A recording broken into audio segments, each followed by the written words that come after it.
The magic നോവലിലേക്ക് സ്വാഗതം. ഏട്ടത്തി part 6. അച്ചാമ്മയുടെ പെട്ടെന്നുള്ള മരണം, അഭിമോന്റെ തീരെ പ്രതീക്ഷിക്കാത്ത അകൽച്ച, രണ്ടും സൂസന്നെ വല്ലാതെ തളർത്തി. ആ തളർച്ചയിൽ നിന്ന് സൂസന്നെ ഉയർത്തെഴുന്നേൽപ്പിക്കാനുള്ള ശ്രമത്തിലായിരുന്നു മധു. കാരണം സൂസന്നയുടെ തളർച്ചയ്ക്ക് താൻ ഒറ്റ ഒരുത്തനാണ് കാരണമെന്ന് മധുവിനറിയാമായിരുന്നു. അതുകൊണ്ട് തന്നെ സൂസന്നെ ആ അവസ്ഥയിൽ ഉപേക്ഷിച്ചു പോകുന്നത് കടുത്ത അപരാധമാണെന്ന് അയാൾക്ക് തോന്നി.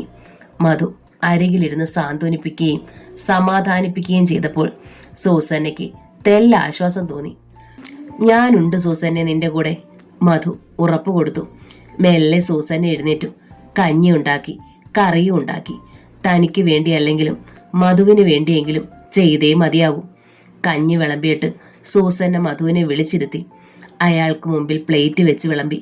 സൂസന്നെ ഇരിക്കൂ, മധു അവളെ നിർബന്ധിച്ചിരുത്തി. സൂസന്നയുടെ പ്ലേറ്റിലും കഞ്ഞി വിളമ്പി. കണ്ണീരടക്കാൻ അവൾ ശ്രമിച്ചു. ഇരുവരും സ്പൂണിൽ കഞ്ഞി കോരി വായിലേക്ക് ഒഴിച്ചതേ ഉള്ളൂ. അപ്പോഴാണ് പുറത്തുനിന്ന് കോളിംഗ് ബെൽ മുഴങ്ങിയത്. എൻ്റെ ഈശോയെ! സൂസന്നയുടെ മുഖം പൂവ് പോലെ വിടർന്നു. എൻ്റെ മോൻ വന്നു. സാർ പറഞ്ഞത് എത്ര ശരിയാ, എൻ്റെ മോൻ വന്നു. കഞ്ഞി പ്ലേറ്റിലേക്ക് സ്പൂൺ തിരികെയിട്ട് സൂസന്ന ധൃതിയിൽ എഴുന്നേറ്റു. മുൻവശത്തേക്ക് വാതിൽ വലിച്ചു തുറന്ന സൂസന്നയുടെ മുഖം കരുവാളിച്ചു പോയി. മുറ്റത്ത് അബി ആയിരുന്നില്ല, ഭാമ. പക്ഷേ സൂസന്നയ്ക്ക് ആളെ മനസ്സിലായില്ല. ഇതാര് ഈ സുന്ദരി? സൂസന്ന ഭാമയെ അടിമുടി ഒന്ന് നോക്കി. ഒരേ സമയം ശാലീനതയും പ്രൗഢിയും തോന്നിക്കുന്ന ഭാവം. വാതിൽ തുറന്ന സൂസനെ ഭാമയും ശരിക്കൊന്ന് നോക്കി. സർപ്പ സൗന്ദര്യമുള്ള സ്ത്രീ. ഒറ്റ നോട്ടത്തിൽ ഭാമയ്ക്ക് തോന്നിയത് അങ്ങനെയാണ്. ഞാൻ ഭാമ. ഭാമ കൂസൽ എന്നെ പറഞ്ഞു. മധുവേട്ടനെ ഒന്ന് വിളിക്കേ. ശാന്തമായിരുന്നു ഭാമയുടെ സ്വരം. കൊടുങ്കാറ്റിനു മുമ്പ് സമുദ്രതീരത്തെ ശാന്തത പോലെ. എന്നിട്ടും സൂസന നടുങ്ങി. മുമ്പിൽ നിൽക്കുന്ന സുന്ദരി ഭാമയാണ്, മധുസാറിന്റെ ഭാര്യ. മധുസാർ കഴിഞ്ഞ ദിവസം തന്നോടൊപ്പം ഉറങ്ങിയ ആൾ. ഇപ്പോൾ അകത്തിരുന്ന് താനുണ്ടാക്കി വിളമ്പിയ കഞ്ഞി കുടിക്കുന്ന ആൾ. കഴിഞ്ഞ ദിവസങ്ങളിൽ തനിക്ക് താങ്ങും തണലും തന്ന ആൾ. മുമ്പിൽ നിൽക്കുന്ന സ്ത്രീ ആ മനുഷ്യന്റെ യഥാർത്ഥ അവകാശിയാണ്, താലി കെട്ടിയ ഭാര്യ. താനോ? താൻ ആര്? സൂസന്ന വല്ലാതെ പരിഭ്രമിച്ചു. മധുവേട്ടൻ ഇവിടെ ഇല്ല എന്നുണ്ടോ? ഭാമയുടെ സ്വരം അല്പം കൂടി കടുത്തു. സൂസന്ന ഒന്ന് ഞെട്ടി. മധുസാർ ഇവിടെ ഇല്ല, അവൾ പറഞ്ഞു. കള്ളം, ഇവിടെ ഉണ്ട്, ഭാമ വീണ്ടും പറഞ്ഞു. അവളുടെ ശബ്ദം അല്പം കൂടി കടുത്തു. വിളിക്കേ. അത് സൂസന്ന വാതിൽ പടിയിൽ അള്ളിപ്പിടിച്ചു, വീണു പോകാതിരിക്കാൻ എന്നോണം. ചെന്നാൽ സാറിനെ കയ്യോടെ പിടികൂടി കൊണ്ടുപോരണേ ചേച്ചി. മധുസാർ ഇപ്പോൾ സൂസന്നെ എന്ന ചെലന്തിയുടെ പിടിയില്ല. ചേച്ചി ഒന്ന് അമാന്തിച്ചാൽ പിന്നൊരിക്കലും അങ്ങേരെ പിടികിട്ടില്ല കേട്ടോ. മണികണ്ഠന്റെ സ്വരം ഭാമയുടെ കാതിൽ മുഴങ്ങി. അപ്പോൾ ഈ സർപ്പസുന്ദരിയാണ് ചെലന്തി. ഇവൾ വല നെയ്തു. മധുവേട്ടൻ വലയിൽ വീണു കൊടുത്തതോ അതോ ഇവൾ വീഴിച്ചതോ? വീണതായാലും വീഴിച്ചതായാലും ഒരു കാര്യം സത്യമാണ്, മധുവേട്ടൻ വീടിനുള്ളിലുണ്ട്. ഇവൾ അത് പറയാൻ മടിക്കുന്നു. രണ്ടും ഈ മുഖത്തു നിന്ന് വായിച്ചെടുക്കാം. ഇവൾ മടിക്കുന്നു എന്നതിനർത്ഥം ബന്ധം അത്രമേൽ ദൃഢമായിരിക്കുന്നു എന്നല്ലേ? മണികണ്ഠൻ പറഞ്ഞത് വീണ്ടും ശരിയാകുന്നു. അതെ, അവൾ ഒരു ചിലന്തിയാണ്. എൻ്റെ മധുവേട്ടനെ വലയിൽ വീഴ്ത്തിയ ചിലന്തി. ഭാമയുടെ മുഖം വലിഞ്ഞു മുറുകി. കണ്ണുകൾ തെല്ലൊന്നു കുറുകി. ശബ്ദം അല്പം കൂടി താഴ്ത്തി വല്ലാത്ത ഭാവത്തിൽ ഭാമ ചോദിച്ചു. വിളിക്കുന്നോ അതോ ഞാൻ അങ്ങോട്ട് കയറി വരണോ? അയ്യോ! ഒരു ദീനരോദനം സൂസന്നയുടെ നാവിൽ നിന്ന് വീണു.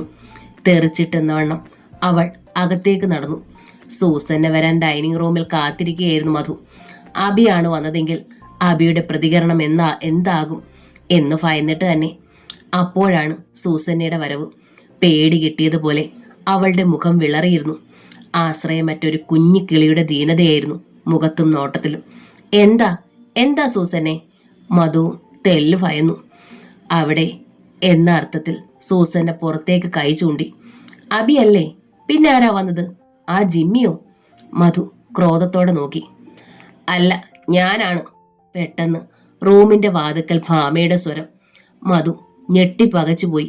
തീ ആളിപ്പിടിച്ച മട്ടിൽ മധുവിന്റെ മുഖം കരുവാളിച്ചു. വല്ലാത്തൊരന്താളിപ്പിൽ മധു അവൾക്ക് നേരെ നോക്കി.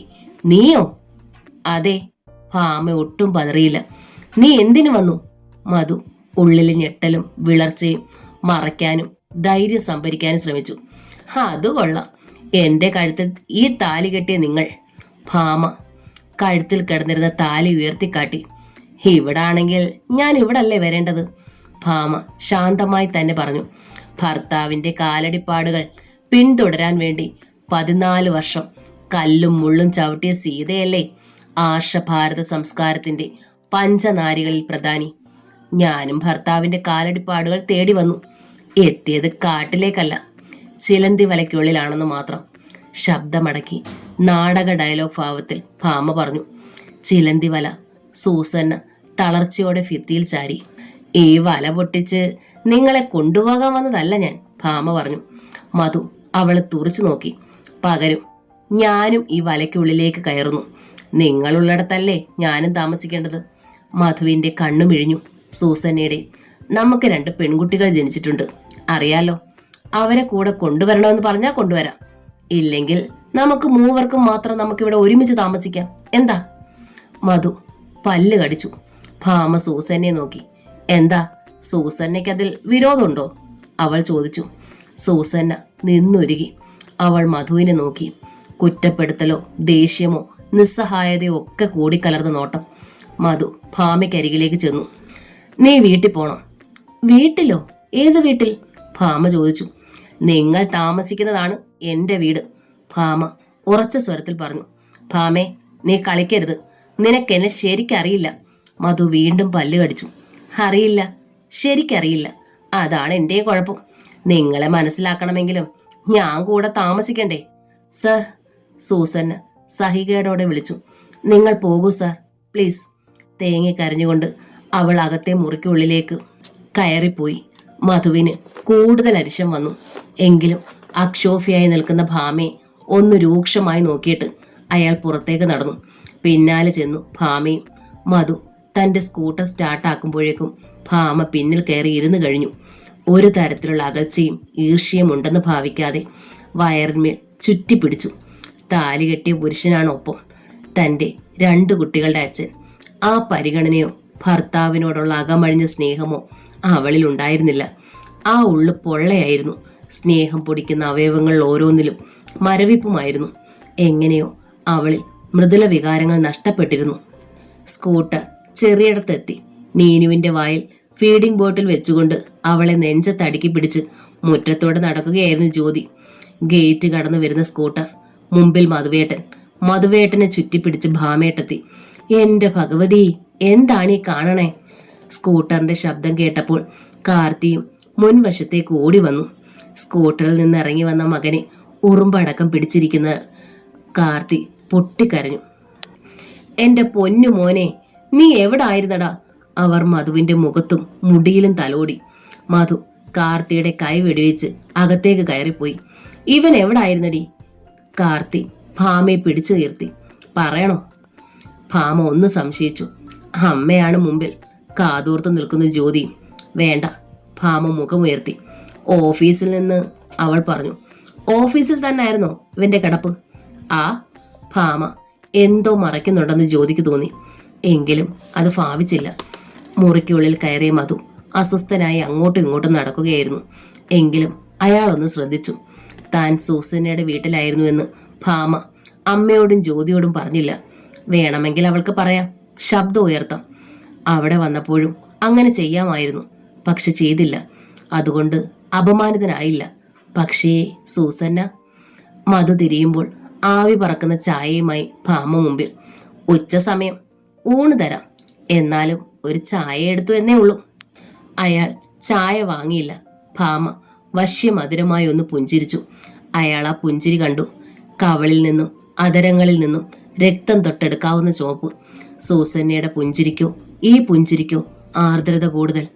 അയാൾ മുഖം തിരിച്ചു. ചായ വേണ്ടെങ്കിൽ ഊണ് വിളമ്പാം, വന്നോളൂ, ഭാമ ക്ഷണിച്ചു. അതും സ്നേഹസ്വരത്തിൽ. അയാൾ അനങ്ങിയില്ല. വന്ന വേഷത്തിൽ തന്നെ ബെഡിലേക്ക് കയറി ഒറ്റ കിടപ്പ്.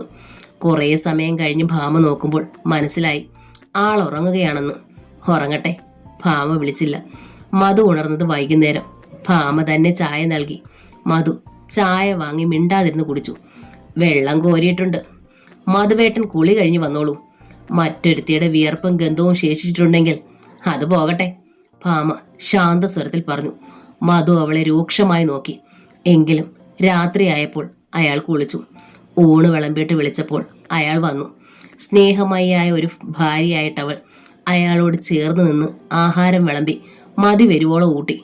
ഇടയ്ക്ക് അയാളെ സ്പർശിച്ചും തോണ്ടിയും തന്നിലേക്ക് അടുപ്പിക്കാനും അവൾ മറന്നില്ല. രാത്രി കുഞ്ഞുങ്ങളെ രണ്ടുപേരെയും അവൾ ജ്യോതിക്കരികിൽ കിടത്തി.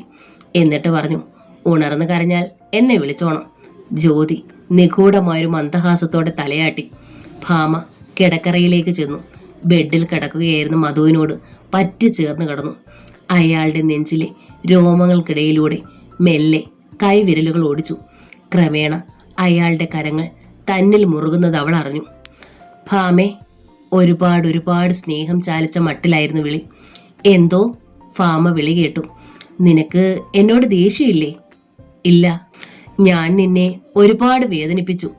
മധുവേട്ടൻ എൻ്റെ ഭർത്താവല്ലേ, എന്നെ എങ്ങനെ വേണമെങ്കിലും വേദനിപ്പിക്കാൻ അവകാശമുണ്ടല്ലോ, ഭാമ പറഞ്ഞു. മധുവിൻ്റെ കൈകൾക്ക് ചൂടും കരുത്തും വർദ്ധിക്കുന്നത് ഭാമ അറിഞ്ഞു. എൻ്റെ ആഗ്രഹങ്ങൾക്കെതിരായി നീ നിന്നപ്പോൾ എനിക്ക് വല്ലാതെ ദേഷ്യം വന്നു പോയതാണ്. എനിക്കറിയാം, ഭാമ പറഞ്ഞു. ഭർത്താവ് ദേഷ്യപ്പെട്ടാലും തല്ലിയാലും ഭാര്യ ദേഷ്യപ്പെടരുത്, പിണങ്ങരുത്. പകരം സഹിക്കണം, തിരിച്ചു സ്നേഹിക്കണം. എനിക്കറിയാതൊക്കെ. ഭാരത സ്ത്രീകൾ തൻ ഭാവശുദ്ധിയും പാതിവൃത്യനിഷ്ഠതയും ഒക്കെ അതല്ലേ. നീ എന്താ ഭാമേ ഇങ്ങനെ സംസാരിക്കുന്നത്? മധു ചോദിച്ചു. എങ്ങനെ? ഉള്ളിൽ സ്നേഹമില്ലാത്തതുപോലെ. നിന്റെ സ്വരത്തിൽ പഴയ ആർദ്രതയും വികാരവും ഇല്ലെന്ന് തോന്നി. ഭാമ മന്ദഹസിച്ചു. അതെ, തൻ്റെ നെഞ്ചിലിപ്പോൾ ആർദ്രതയില്ല, സ്നേഹമില്ല. ആളതറിഞ്ഞിരിക്കുന്നു. പക്ഷേ അയാളുടെ ധാരണ തെറ്റാണെന്ന മട്ടിൽ ഭാമ മധുവിനോട് കൂടുതൽ ചേർന്ന് കിടന്നു. ഉള്ളിൽ സ്നേഹമില്ലെങ്കിലും ഭർത്തൃപരിചരണത്തിന് ഒരു കുഴപ്പവും വരുത്തില്ല. അതുകൊണ്ട് തന്നെ അയാളുടെ ചുടു നിശ്വാസത്തിൽ തരളിതയായതുപോലെ ഭാവിച്ചു. ഭാമേ, ഇനിയുണ്ടാകുന്ന നമ്മുടെ കുഞ്ഞ് ആണായിരിക്കും അല്ലേ? ഭാമ മറുപടി പറഞ്ഞില്ല. പകരം അയാളുടെ നെഞ്ചിലേക്ക് മുഖം പൂഴ്ത്തി. അതോടെ അയാളുടെ കൈകൾ ഇരുമ്പ് വളയമായി.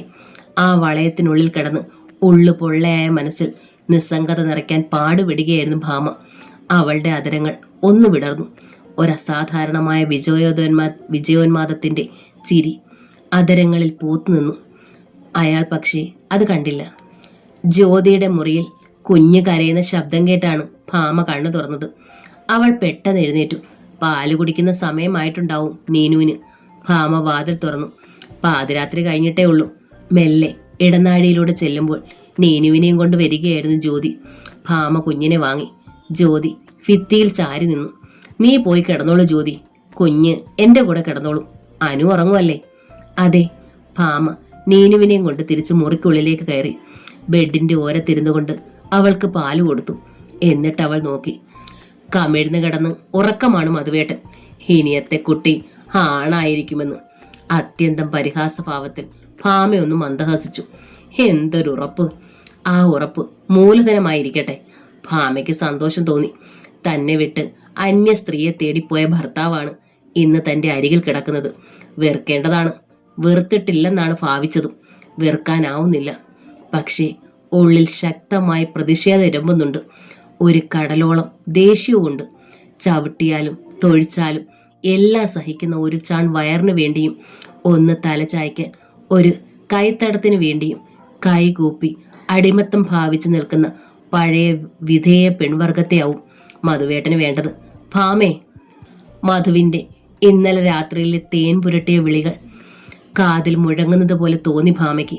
ഇനിയത്തത് ആൺകുട്ടിയാണെന്ന്. ആവട്ടെ. നീനുവിന് വയർ നിറഞ്ഞതോടെ വീണ്ടും ഉറക്കമായി. അവളെ തൊട്ടിലിൽ കിടത്തിയിട്ട് ഭാമ വീണ്ടും ബെഡിലേക്ക് ചാഞ്ഞു. വീണ്ടും നീനുവിൻ്റെ കരച്ചിൽ തന്നെയാണ് ഭാമയെ ഉണർത്തിയത്. ഉണരുമ്പോൾ അറിഞ്ഞു വെളുപ്പായിരിക്കുന്നു. 5 മണി. നീനുവിന് വീണ്ടും പാല് കൊടുക്കുമ്പോൾ അപ്പുറത്ത് നിന്ന് കാർത്തി വിളിച്ചു. ഭാമേ, നീ ഉണർന്നോടി, കാപ്പി ഇട്ടോ? ഇത്തിരി കാപ്പി ഇട്ട് താവണ്ണേ. പതിവ് പോലെ വിളി. എല്ലാം ഒന്ന് നേരെയാകാൻ കാത്തിരിക്കുകയായിരുന്നോ അമ്മ? ഭാമയ്ക്ക് നേരിയ തമാശ തോന്നി. പാൽ കുടിക്കുന്ന കുഞ്ഞുമായി ഭാമ എഴുന്നേറ്റു. മധു ഉണർന്ന് തലയൊന്ന് ഉയർത്തി നോക്കുന്നത് കണ്ടെങ്കിലും ഭാമ കാണാത്ത മട്ടിൽ അപ്പുറത്തേക്ക് ചെന്നു. അമ്മയുടെ മുറിയിൽ വന്നിരുന്ന് ജ്യോതി പഠിക്കുന്നു. താൻ അഭിനയം തുടങ്ങിയതോടെ എല്ലാം നേരാൻ വണ്ണമായിരിക്കുന്നു. ഭാമ കാർത്തിയെ നോക്കി ഉണർന്നെഴുന്നേറ്റ് ഭിത്തിയിൽ ചാരിയിരിക്കുന്നു. പാല് കുടിച്ചുകൊണ്ടിരുന്ന കുഞ്ഞിനെ ഭാമ കാർത്തിയുടെ മടിയിലേക്ക് വെച്ചു കൊടുത്തിട്ട് പറഞ്ഞു, കുഞ്ഞുണർന്ന് കരയുകയായിരുന്നമ്മേ. അവിടെ കിടത്തിയിട്ട് പോന്നാൽ മധുവേട്ടൻ ഇഷ്ടപ്പെടില്ല. പെൺകുഞ്ഞല്ലേ, തൊട്ടിലൂടെ പറിച്ച് ഇന്നാളത്തെ പോലെ എറിഞ്ഞാലോ. അതുകൊണ്ട് അമ്മ ഇത്തിരി നേരം പിടിക്കേ, ഞാൻ അടുക്കളയിലോട്ടൊന്ന് ചെല്ലട്ടെ. ഇപ്പോൾ കാപ്പി ഉണ്ടാക്കി തരാം. ഭാമ നീങ്ങിക്കഴിഞ്ഞു. ഇടയ്ക്ക് പാലുകൂടി മുടങ്ങിയപ്പോൾ മുതൽ നീനു കരച്ചിലായി. നീനു പെണ്ണാണെങ്കിലും കാർത്തിക് ഇപ്പോൾ നീനുവിനെ വലിയ കാര്യമാണ്. 2-3 ദിവസം അവളുമായി കഴിഞ്ഞതുകൊണ്ട് മാത്രമല്ല, നീനുവിന് മധുവിന്റെ അച്ഛന്റെ ചായയാണെന്നാണ് അവർ പറയുന്നത്. ഭാമേ, കാർത്തി ഉറക്കെ വിളിച്ചു. ഭാമ അടുപ്പത്ത് തീ പൂട്ടി കാപ്പിക്ക് വെള്ളം വെക്കാൻ ഒരുങ്ങുകയായിരുന്നു. എന്താ അമ്മേ? വിളി കേട്ടുകൊണ്ട് ഭാമ വന്നു. ഇതെന്താടി ഈ കൊച്ചു കാറുന്നത്? ഇതിന്റെ വയറ് നിറഞ്ഞില്ലായിരുന്നോ? കുഞ്ഞ് പാല് കുടിക്കുകയായിരുന്നു, അപ്പോഴാ അമ്മ വിളിച്ചത്. എന്നാൽ ഇതിന് പാല് കൊടു. ഞാൻ തീ പൂട്ടുകയായിരുന്നമ്മേ. അടുപ്പില് വെള്ളം വെച്ചില്ല. അമ്മയ്ക്ക് കാപ്പി വേണ്ടേ? അത്യന്തം സ്നേഹവതിയായിട്ടായിരുന്നു ഭാമയുടെ നിൽപ്പും സംസാരവും. കാപ്പി വേണം എന്ന് വെച്ച് എത്ര നേരമാണ് ഇതിനിട്ട് കാറിക്കുന്നത്? കാർത്തി പറഞ്ഞു. പെൺകുഞ്ഞല്ലേ, കരഞ്ഞു തന്നെയാ വളരേണ്ടത്. ഭാവിയിലും കരയാനുള്ളതല്ലേ. ഭാമ പറഞ്ഞു. നീ ഇപ്പൊ ഇതിനെ പിടിക്ക്, എനിക്ക് എന്റെ ചെവി പൊട്ടുന്നു. കാർത്തി എഴുന്നേറ്റു. കുഞ്ഞിനെ ഭാമയെ ഏൽപ്പിച്ചിട്ട് അവർ അടുക്കളയിലേക്ക് നടന്നു. ഭാമ കുഞ്ഞിനെ നെഞ്ചോട് ചേർത്ത് പിടിച്ചു. കുഞ്ഞിന്റെ കരച്ചിൽ തീർന്നു. ജ്യോതി പഠനത്തിനിടയിൽ നേരിയ ചിരിയോടെ ഹെയർ കണ്ടിട്ടൊന്ന് നോക്കി. ഭാമ ഭിത്തിയിൽ ചാരി കുഞ്ഞിനെയും കൊണ്ടിരുന്നു. ജ്യോതിയെ ശ്രദ്ധിച്ചതേയില്ല. കാർത്തി സ്വയം ഉണ്ടാക്കിയ കടുങ്കാപ്പിയുമായി എത്തി. എന്നിട്ട് ഭാമയോട് പറഞ്ഞു, കാപ്പി ഗ്ലാസ്സിലെടുത്ത് വെച്ചിട്ടുണ്ട്, നിനക്ക് വേണേ ചെന്ന് കുടിക്ക്. നീയും കുടിച്ചോടി ചെന്ന് ജ്യോതിയോട് പറഞ്ഞു. അവൾ അപ്പോഴും ഭാമയൊന്ന് നോക്കി. കാപ്പി ഊതി കുടിച്ചുകൊണ്ട് കാർത്തി ഭാമയ്ക്ക് നേരെ നോക്കി. അവൻ എന്നാ പറഞ്ഞു? എന്തു പറയാൻ? ഭാമയ്ക്ക് ചോദ്യം മനസ്സിലായില്ല. അല്ല, നീ ചെന്ന് വിളിച്ചപ്പോൾ അവൻ പോന്നു. അത് പിന്നെ കെട്ടിയോള് ചെന്ന് കണ്ണും കൈയും കാണിച്ചാൽ കൂടെ പോരാത്ത കെട്ടിയോമാരുണ്ടോ? പക്ഷേങ്കില് അവൻ പോയതും വരാണ്ടിരുന്നതും എന്നാ കാര്യത്തിനാ? അതാ ചോദിച്ചത്. ഭാമ മന്ദഹസിച്ചു. എല്ലാ കുറ്റവും ഞാൻ ഏറ്റു. എല്ലാ കുറ്റത്തിനും മാപ്പ് പറഞ്ഞു കാലു പിടിച്ചു. പിന്നെന്ത് പറയാനോ? അങ്ങനെയാണോ? കാർത്തിക്ക് സന്തോഷമായി. പതിവ് സമയത്ത് തന്നെ മധു കുളിച്ചിട്ട് വന്നു. ഭാമ പുഞ്ചിരിക്കുന്ന മുഖത്തോടെ മധു വന്നപ്പോൾ തേച്ച് മടക്കിയ ഡ്രസ്സ് നൽകി. ടേബിളിൽ ബ്രേക്ക്ഫാസ്റ്റും ഉച്ചയ്ക്കുള്ള ടിഫിനും കൊടുത്തു. പോകാനിറങ്ങുമ്പോൾ ഭാമ അയാൾക്കരികിലേക്ക് ചെന്നു. ഇന്ന് ഞാൻ എങ്ങോട്ടാണ് വരേണ്ടത്? മധു ചോദ്യം മനസ്സിലാകാതെ ഭാമയെ നോക്കി. വൈകുന്നേരം തിരിച്ച് ഇവിടെ എത്തിക്കാൻ ഞാൻ ഓഫീസിൽ വരണോ അവളുടെ വീട്ടിൽ വരണോ? മധുവിന്റെ മുഖത്ത് കോപം നിറഞ്ഞു. എന്താ, ചോദ്യത്തിൽ തെറ്റുണ്ടോ? ഭാമ മന്ദഹസിച്ചു. അയാൾ പക്ഷേ അത്യന്തം രോഷത്തോടെ ടിഫിൻ വലിച്ചെറിഞ്ഞു. എന്നിട്ട് പാൻസും ഷർട്ടും അഴിച്ചെറിഞ്ഞ് റൂമിലേക്ക് കയറി കിടപ്പായി. അത്രയും ചോദിച്ചത് ഇഷ്ടപ്പെട്ടില്ല. അന്യൊരുത്തിയുടെ കൂടെ ഇത്രയും ദിവസം താമസിച്ചിട്ട് ഒരു തെറ്റുമില്ല. പക്ഷെ അത് ചോദിച്ചത് വലിയ അപരാധമായി പോയി. മധുവിന്റെ പൊട്ടിത്തെറി പോലുള്ള പ്രതികരണം ഭാമ പ്രതീക്ഷിച്ചതാണ്. അതുകൊണ്ട് വിഷമം തോന്നിയതേയില്ല. മധുവിന് പക്ഷേ ആകെ വിഷമമായി. ഭാമയെല്ലാം അറിയുകയും സൂസന്നയുടെ വീട്ടിൽ വരികയും ചെയ്തത് ഒരു വശത്ത്. മറുവശത്ത് അയാളെ വിഷമിപ്പിച്ചത് മറ്റൊന്നാണ്. താൻ സൂസന്നയുടെ അടുത്ത് പോയത് ഭാമയോടുള്ള വാശി കൊണ്ടാണ്. സൂസന്ന തൻ്റെ മനസ്സറിഞ്ഞ് വേദന അറിഞ്ഞ് തന്നോട് പെരുമാറി. അതുകൊണ്ട് തന്നെ അവൾ പെട്ടെന്ന് ഒറ്റപ്പെട്ടു. മകനും അമ്മയും ഒറ്റയടിക്ക് ഇല്ലാതായി. ഒരാൾ ഉപേക്ഷിച്ചു പോയി, ഒരാൾ ഈ ലോകത്തു നിന്നേ പോയി. സൂസന്ന ഇപ്പോഴാ വീട്ടിൽ ഒറ്റയ്ക്കാണ്. താൻ കാരണം അയാൾക്ക് വല്ലാത്ത കുറ്റബോധം തോന്നി. 2-3 ദിവസത്തെ അവധിക്ക് ശേഷം മധു ഓഫീസിലെത്തി. മധുവിനെ കണ്ടപാടെ മണികണ്ഠൻ ഓടിയെത്തി. സൂസന്ന മാഡം ഹോസ്പിറ്റലിലാണ്. എന്തു പറ്റിയോടോ മണികണ്ഠ? Suicide attempt. തട്ടിപ്പോകേണ്ടതല്ലായിരുന്നോ? കുറെ ഗുളിക വിഴുങ്ങി സാറേ, ചാകാൻ. കാര്യമൊന്നും ആർക്കും അറിയത്തില്ല സാറേ. ഏതായാലും രക്ഷപ്പെട്ടെന്ന് പറഞ്ഞാ മതി, മണികണ്ഠൻ പറഞ്ഞു.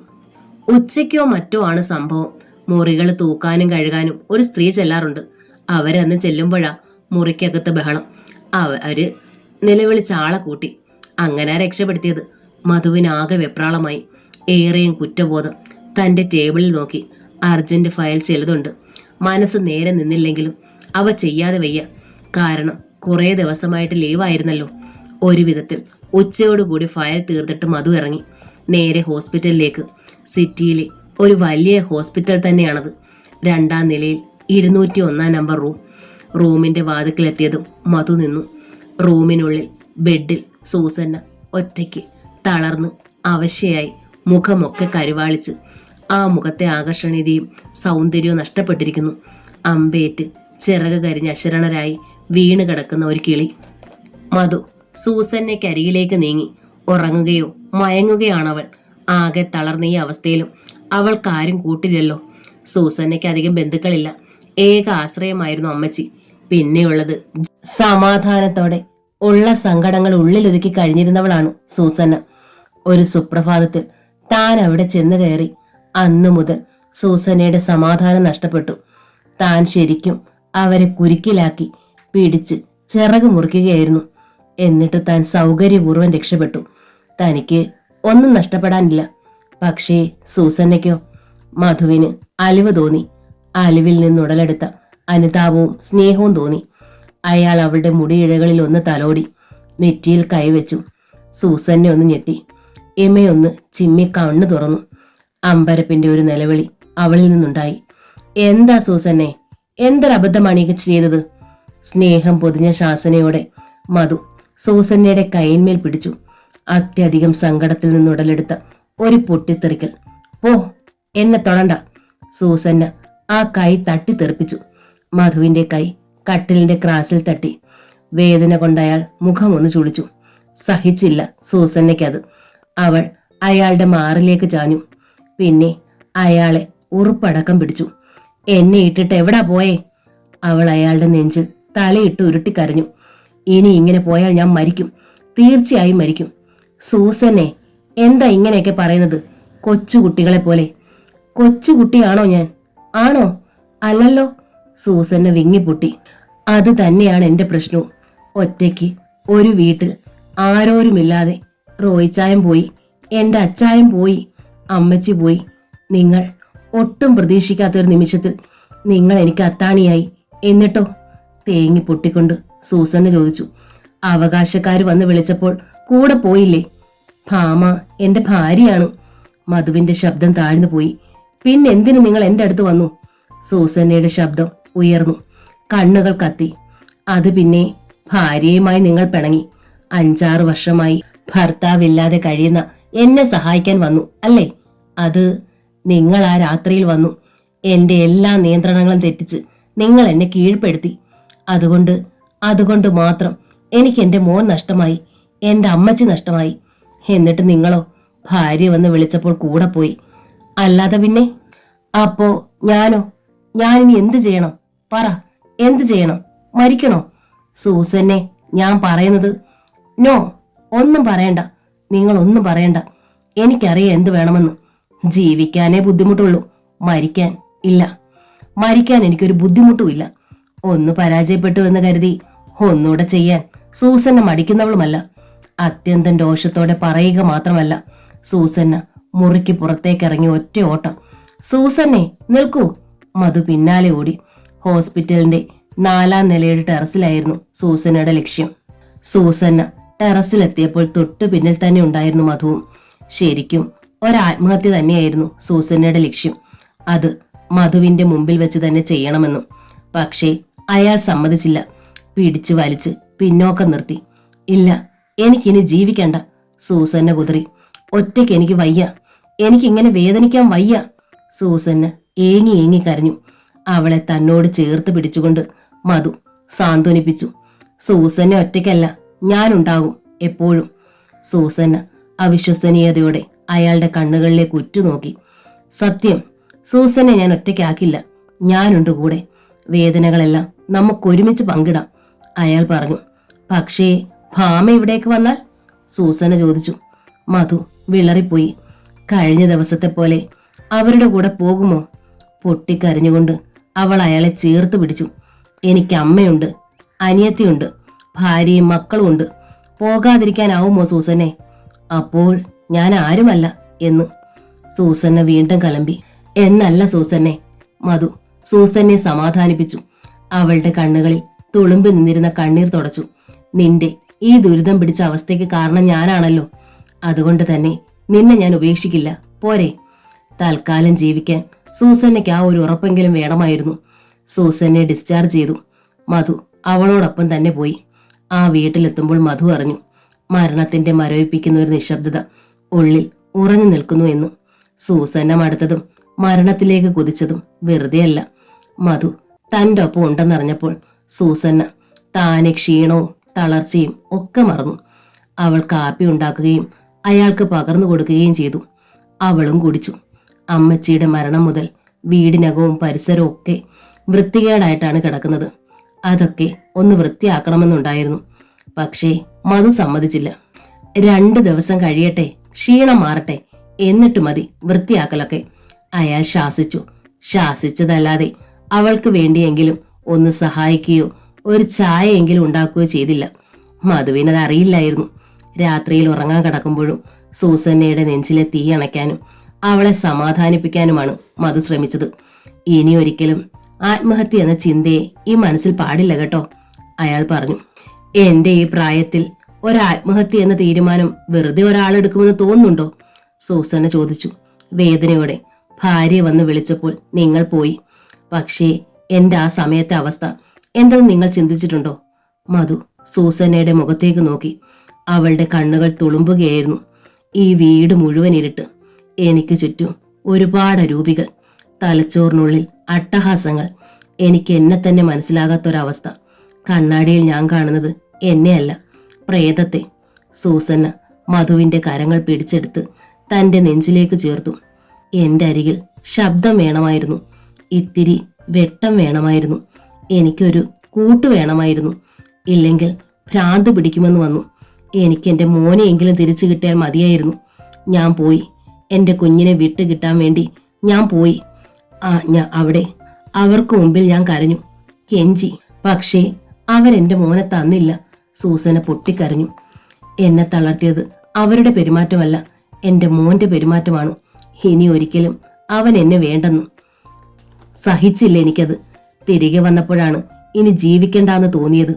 ഉറങ്ങാൻ വേണ്ടി അമ്മച്ചിക്ക് കൊടുത്തിരുന്ന ഗുളികകൾ ഒരുപാട് മിച്ചമുണ്ടായിരുന്നു. അമ്മച്ചിക്കൊപ്പം ഉറങ്ങാൻ തീരുമാനമെടുക്കുമ്പോൾ എനിക്ക് ഒട്ടും സങ്കടമില്ലായിരുന്നു, ഒട്ടും. പറയുമ്പോൾ അവളുടെ ചുണ്ടുകൾ വിറയ്ക്കുകയായിരുന്നു. സൂസന്നയുടെ ആ തീരുമാനം വിജയിച്ചു പോയിരുന്നെങ്കിൽ ഈ ജന്മം എനിക്ക് സമാധാനം കിട്ടില്ലായിരുന്നു, മധു പറഞ്ഞു. ഈ സ്നേഹവും ഈ സാമീപ്യവും എനിക്ക് തിരിച്ചു കിട്ടുമെങ്കിൽ മരിക്കാൻ ഞാൻ ഇനി ശ്രമിക്കില്ല. അയാളുടെ മുഖം പിടിച്ചു ചേർത്ത് നെറ്റിയിൽ അധരങ്ങളൊന്ന് അമർത്തി സൂസന്ന. പിറ്റേന്ന് പുലർച്ചയിൽ മധു ജോലിക്ക് പോയത് അവിടെ നിന്നാണ്. അമ്മച്ചിയുടെ മരണം പ്രമാണിച്ച് സൂസന്ന ലീവിലായിരുന്നു 2 ആഴ്ചത്തേക്ക്. വൈകിട്ട് ഇങ്ങോട്ട് വരുമോ അതോ? അയാൾ ഇറങ്ങുമ്പോൾ സൂസന്ന മന്ദഹസിച്ചു. വരും ഞാൻ, മധു ഉറപ്പു കൊടുത്തു. സൂസന്നയ്ക്ക് സമാധാനമായി, ഉത്സാഹമായി. തനിക്കൊരാളുണ്ടായിരിക്കുന്നു. തനിക്ക് സ്നേഹിക്കാനും തന്നെ സ്നേഹിക്കാനും. അയാൾ മറ്റൊരുവളുടെ സ്വന്തമായിക്കോട്ടെ. അയാൾക്ക് വേറെ കുടുംബവും കുഞ്ഞുങ്ങളും ഉണ്ടായിക്കോട്ടെ. പക്ഷേ എനിക്ക് ജീവിക്കാൻ ഇനി അയാൾ വേണം. സന്ധ്യയായിട്ടും രാത്രിയായിട്ടും മധു തിരിച്ചെത്താഞ്ഞപ്പോൾ ഭാമയ്ക്ക് തീർച്ചയായി മധു സൂസന്നയിലേക്ക് മടങ്ങിയിരിക്കുന്നു എന്ന്. ജ്യോതിയോടോ അമ്മയോടോ അത് പറയാനാവാതെ അവൾ വല്ലാതെ വിഷമിച്ചു. പുലർന്നിട്ടും മധു വന്നില്ല. എടി പെണ്ണെ, കാർത്തി ഭാമയ്ക്ക് നേരെ തിരിഞ്ഞു. അവൻ എന്താടി ഇന്നലെ വരാഞ്ഞത്? അറിയില്ലമ്മേ, ഇന്ന് വരും, ഭാമ പറഞ്ഞു. അന്നും പക്ഷേ മധു വന്നില്ല. പിറ്റേന്ന് രാവിലെ ഭാമ വീണ്ടും ഉടുത്തൊരുങ്ങി. അതിരാവിലെ ചെല്ലുന്നതാണ് നല്ലത്. കയ്യോടെ പിടികൂടണം, കൊണ്ടുപോരണം. ഭാമ നേരെ വണ്ടി ഇറങ്ങി സൂസനയുടെ വീട്ടിലേക്ക് ചെന്നു. രാവിലെ ചായ കുടിച്ച് പത്രവും വായിച്ച് ഡ്രോയിങ് റൂമിൽ ഇരിക്കുകയായിരുന്നു മധു.